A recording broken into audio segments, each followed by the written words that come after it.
Assalamualaikum warahmatullahi wabarakatuh. Kami dari kelompok 4 akan menjelaskan tentang prinsip-prinsip GCG yang beranggotakan saya sendiri Alina Ayu 022 01 04074, lalu Rizky Fadilah 022 01 04076, dan ada Zahra Fazrin 022 01 04075. Good corporate governance pada dasarnya merupakan suatu sistem input, proses, output, dan seperangkat peraturan yang mengatur hubungan antara berbagai pihak yang kepentingan, terutama dalam arti sempit hubungan antara pemegang saham, dewan komisaris, dan dewan direksi demi tercapainya tujuan perusahaan. Prinsip GCG merupakan gabungan prinsip-prinsip dasar dalam membangun suatu tatanan etika kerja dan kerjasama agar tercapai rasa kebersamaan, keadilan, optimasi, dan harmonisasi hubungan sehingga dapat menuju kepada tingkat perkembangan yang penuh dalam suatu organisasi atau badan usaha.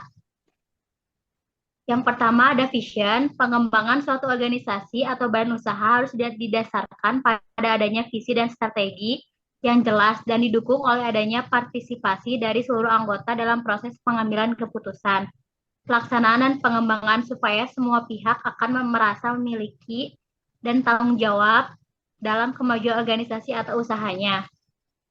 Yang kedua ada participation. Dalam proses pengambilan keputusan dan pelaksanaan hasil keputusan, suatu organisasi atau badan usaha sedapat-dapatnya melibatkan pihak-pihak terkait dan relevan melalui sistem yang terbuka dan dengan jaminan adanya hak berasosiasi dan penyampaian pendapat. Yang ketiga ada equality. Suatu badan usaha atau organisasi yang baik selalu akan memberi dan menyediakan peluang yang sama bagi semua anggota atau pihak terkait bagi peningkatan kesejahteraan melalui usaha bersama di dalam etika usaha yang baik. Yang keempat ada profesional. Dalam bahasa sehari-hari, profesional diartikan one who engaged in a learned vocation atau seseorang yang terikat dalam suatu lapangan pekerjaan. Dalam konteks ini, profesional lebih dikaitkan dengan peningkatan kapasitas, kompetensi, dan juga moral sehingga pelayanan dapat dilakukan dengan mudah, cepat, dan akurat. Yang kelima, ada supervision, meningkatkan usaha-usaha supervisi terdapat semua aktivitas, usaha, atau organisasi sehingga tujuan bersama dapat dicapai dengan secara optimal, efektif, dan efisien, serta untuk meminimalkan potensi kesalahan atau penyimpangan yang mungkin timbul. Selanjutnya akan dijelaskan oleh Zahra. Selanjutnya yang keenam ada efektif dan efisien. Efektif berarti do the things right, lebih berorientasi pada hasil, sedangkan efisien berarti do the right things, lebih berorientasi pada proses. Selanjutnya yang ketujuh ada transparan. Dalam konteks good governance, transparansi lebih diartikan membangun kepercayaan yang saling menguntungkan antara pemerintah atau pengelola dengan masyarakat atau anggotanya melalui ketersediaan informasi yang mudah diakses, lengkap, dan up to date. Lalu yang kedelapan, accountability. Dalam konteks pembicaraan ini, accountability lebih difokuskan dalam meningkatkan tanggung jawab dari pembuat keputusan yang lebih diarahkan dalam menjawab kepentingan publik atau anggota. Yang kesembilan, fairness.